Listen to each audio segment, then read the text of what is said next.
शिक्षकांच्या खात्यात जमा होणारे अर्जित रजा. स्विस बँकमध्ये भारतीयांचा पैसा दिवसेंदिवस वाढतोय. चीननं मच्छरांच्या आकारांचा बायोनिक मिनी ड्रोन विकसित केलाय. मुंबई लोकल ट्रेनमध्ये स्वयंचलित दरवाजे बसवा अशा मुंबई उच्च न्यायालयानं सूचना केल्या आहेत. HSRP साठी 15 ऑगस्टपर्यंत मुदतवाढ मिळालेली आहे. तर बरं झालं नाणेफेक हरलो असं रवी शास्त्री यांनी आपलं मत व्यक्त केलंय. आणि जास्मिन भसीनं ट्रोलर्सना प्रत्युत्तर दिलंय. या बातम्या आपण आजच्या पॉडकास्टमध्ये ऐकणार आहोत. नमस्कार, मी गौरी कुबेर. आज 21 जून वार शनिवार. तुम्ही ऐकत आहात isakal.comचं पॉडकास्ट. पॉडकास्टची पहिली बातमी आहे शिक्षकांसाठी दिलासा देणारी. सुट्टीच्या काळात वरिष्ठ आणि निवड श्रेणी प्रशिक्षण पूर्ण करणाऱ्या शिक्षकांच्या खात्यात अर्जित रजा जमा होणार आहेत. भारतीय राज्य कार्यकारिणी निमंत्रित सदस्य आणि शिक्षक नेते अनिल बोरनारे यांच्या मागणीवरनं ठाणे जिल्हा शिक्षण अधिकाऱ्यांनी आदेश निर्गमित केले आहेत. या निर्णयाचा फायदा ठाणे जिल्ह्यातल्या शेकडो प्राथमिक, माध्यमिक आणि उच्च माध्यमिक शाळांमधल्या शिक्षकांना होणार आहे. राज्यात जूनच्या पहिल्या आठवड्यात शिक्षकांचं वरिष्ठ व निवड श्रेणीचं प्रशिक्षण झालं. या प्रशिक्षणात हजारो शिक्षक सहभागी झाले होते. दीर्घ सुट्टीच्या काळात प्रशिक्षण अथवा इतर कामांसाठी शिक्षकांना बोलवलं तर त्या दिवसांची अर्जित रजांची नोंद ही शिक्षकांच्या सेवा पुस्तिकेत केली जाणार आहे.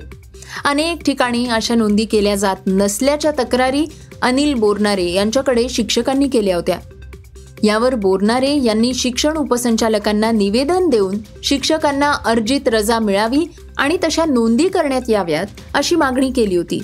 ही मागणी मान्य करत शिक्षण उपसंचालकांनी आणि ठाणे शिक्षण अधिकाऱ्यांनी आदेश निर्गमित केले आहेत. ज्या प्राथमिक, माध्यमिक शिक्षकांनी वरिष्ठ वेतन श्रेणी, निवड श्रेणी सेवांअंतर्गत प्रशिक्षण पूर्ण केल्यामुळे त्यांना सुट्टी उपभोगण्यात प्रतिबंध झाला असेल, त्यांच्या खाती अर्जित रजा जमा करण्याबाबत महाराष्ट्र खासगी शाळा कर्मचारी नियमावली 1981 मधील नियम क्रमांक 16-18 मधील वरील नियमानुसार कारवाई करावी असे आदेश देण्यात आलेले आहेत. दुसरी बातमी ऐकूयात स्विस बँकेची. स्विस बँकांमध्ये भारतीयांचा पैसा दिवसेंदिवस वाढतोय.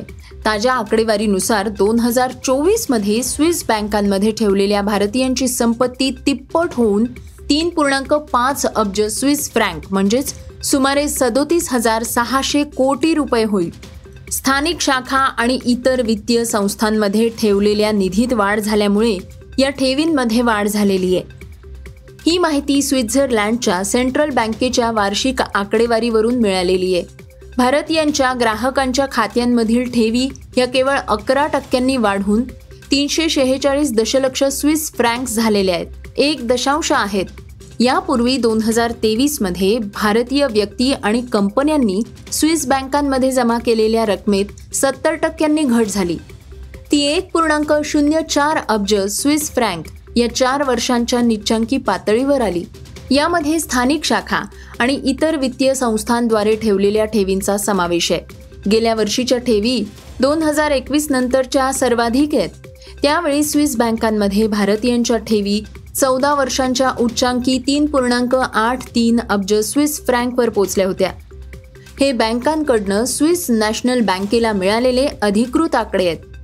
यामध्ये स्वित्झर्लंडमध्ये भारतीयांनी ठेवलेल्या बहुचर्चित काळ्या पैशाची रक्कम दर्शवली जात नाही आणि या आकड्यांमध्ये भारतीय, अनिवासी भारतीय किंवा इतरांनी तिसऱ्या देशातील संस्थांच्या नावानं स्विस बँकेमध्ये ठेवलेल्या रकमांचाही समावेश नाहीये. 2023च्या अखेरीस स्विस बँकेच्या भारतीय ग्राहकांवरल्या एकूण देणी किंवा थकबाकीची रक्कम ही 354.55 कोटी स्विस फ्रँक असल्याचा अंदाज SNBनं व्यक्त केलाय. पॉडकास्टची तिसरी बातमी ऐकूयात डासांच्या आकाराच्या बायोनिक मिनी रोबोट ड्रोनची. चीनी अभियंत्यांनी पीपल्स लिबरेशन आर्मीसाठी एक अत्याधुनिक डासांच्या आकाराचा बायोनिक मिनी रोबोट ड्रोन विकसित केलाय, जो युद्धभूमीवर गुप्त देखरेख आणि गुप्तचर मोहिमा पार पाडेल. हा अल्ट्रा स्मॉल ड्रोन आकारानं लहान असू शकतो, परंतु त्याची क्षमता मोठ्या देखरेख प्रणालीपेक्षा कमी नाहीये. हे ड्रोन विशेषतः अशा मोहिमांसाठी डिझाईन केलेले आहे जिथे हेरगिरी आणि अचूकता आवश्यक आहे. डासांसारख्या आकारामुळे ते शत्रूच्या नजरेतनं सहज सुटू शकतं आणि जवळून जाऊन संवेदनशील माहिती गोळा करू शकतं. या मिनी ड्रोनमध्ये लांब पल्ल्याच्या उड्डाणाचा वेळ, उच्च रिझोल्यूशन कॅमेरा आणि कमी आवाजाच्या तंत्रज्ञानाचा समावेश आहे. त्यामुळे ते शत्रूच्या प्रदेशात खोलवर घुसू शकतं. त्यांना शोधलं जाऊ शकत नाही. हे ड्रोन एखाद्या किड्यासारखं दिसतं. गुप्त देखरेखीसाठी ते परिपूर्ण मानलं जात आहे. हे ड्रोन डास किंवा लहान पक्ष्यासारखं दिसतं, जे शत्रूलाही सहज ओळखता येत नाही. हे कॅमेरे, थर्मल आणि laser imaging, GPS, AI targeting सिस्टमनं सुसज्ज आहेत, जे रिअल टाइम डेटा प्रदान करतं. हे युद्धभूमीत बचाव आणि हल्ला दोन्हीसाठी योग्य आहे. हे ड्रोन PLAच्या रणनीतीचा एक भाग आहेत. हे national university of defence technology आणि नॉर्थ वेस्टर्न पॉलिटेक्निकल युनिव्हर्सिटी यांसारख्या संस्थांनी विकसित केलेले आहे, जे प्रगत लष्करी तंत्रज्ञानावर PLAC सोबत जवळून काम करतात. पॉडकास्टची चौथी बातमी ऐकूयात मुंबई उच्च न्यायालयाची. मुंबई उच्च न्यायालयानं मुंबई लोकल ट्रेनमधनं पडून प्रवाशांचे मृत्यू होणं चिंताजनक असल्याचं म्हटलंय. लोकल ट्रेनमध्ये ऑटोमॅटिक क्लोजिंग दरवाजे बसवण्याचा विचार करावा, अशी सूचनाही न्यायालयानं रेल्वेला केली. सध्या मुंबईच्या AC लोकल ट्रेनमध्ये हे दरवाजे बसवण्यात आलेले आहेत. त्यामुळे AC लोकल ट्रेनमध्ये ट्रेनमधून पडून मृत्यूच्या घटना घडत नाहीत. मुंबईच्या सर्व लोकल ट्रेन्समध्ये ऑटोमॅटिक दरवाजे बसवण्याबाबत उच्च न्यायालयानं रेल्वे आणि सरकारकडनं उत्तर मागितलंय. पॉडकास्टची पाचवी बातमी आहे हाय सिक्युरिटीज रजिस्ट्रेशन नंबर प्लेटची. राज्यात एप्रिल 2021 पूर्वी नोंदणी झालेल्या वाहनांवर हाय सिक्युरिटी रजिस्ट्रेशन नंबर प्लेट लावण्याची मुदत परिवहन विभागानं वाढवली आहे. त्यामुळे वाहनधारकांना दिलासा मिळाला आहे. ही मुदत 15 ऑगस्ट 2025 पर्यंत वाढवण्याचा निर्णय परिवहन विभागानं जारी केलाय. त्याबाबतचे पत्रकही परिवहन विभागानं जारी केलंय.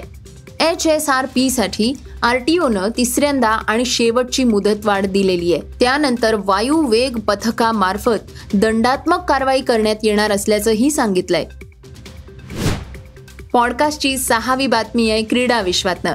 इंग्लंडचा कॅप्टन बेन स्टोक्सनं नाणेफेक जिंकून गोलंदाजी करायचा निर्णय घेतला. त्यावेळी मैदानावर समालोचन करायला रवी शास्त्री होते. त्यावेळी बोलताना गिल म्हणाला की आम्ही पण पहिली गोलंदाजी करणं पसंत केलं असतं.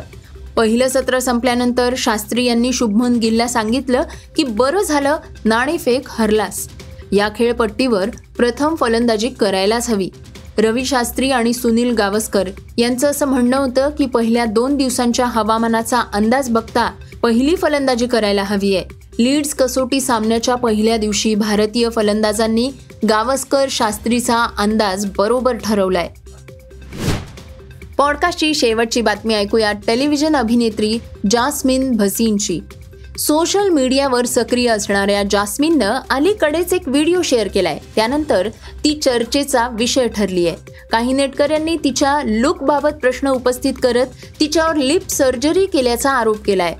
मात्र जास्मिननं अतिशय थेट आणि हलक्या फुलक्या पद्धतीनं या चर्चांना उत्तर दिलंय. एका युजरनं कमेंट करत असं लिहिलं होतं की जास्मिननं अपर लिप्समध्ये इंजेक्शन घेतलेलं आहे. त्यावर अभिनेत्रीनं हसण्याचा इमोजी टाकत प्रत्युत्तर दिलं, इंजेक्शन नाही फिल्टर. आणि यावरनं तिनं स्पष्ट केलं की तिचा लुक हा केवळ सोशल मीडियाच्या फिल्टरमुळे बदललाय, कोणतीही सर्जरी केलेली नाही. यापूर्वीही एका मुलाखतीत जास्मिननं यासंबंधी मत मांडलं होतं. एका मुलाखतीत ती म्हणाली होती की प्रत्येक व्यक्तीचं शरीर, चेहरा आणि गरजा वेगवेगळ्या असतात.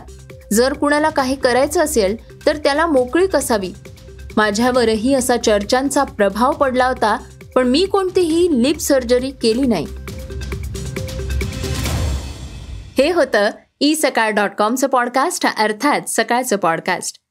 हे पॉडकास्ट तुम्हाला कसं वाटलं आम्हाला नक्की कळवा. याला रेटिंग द्या आणि इतरांना सुद्धा रेकमेंड करा. तर आपण आता उद्या पुन्हा भेटूयात. धन्यवाद.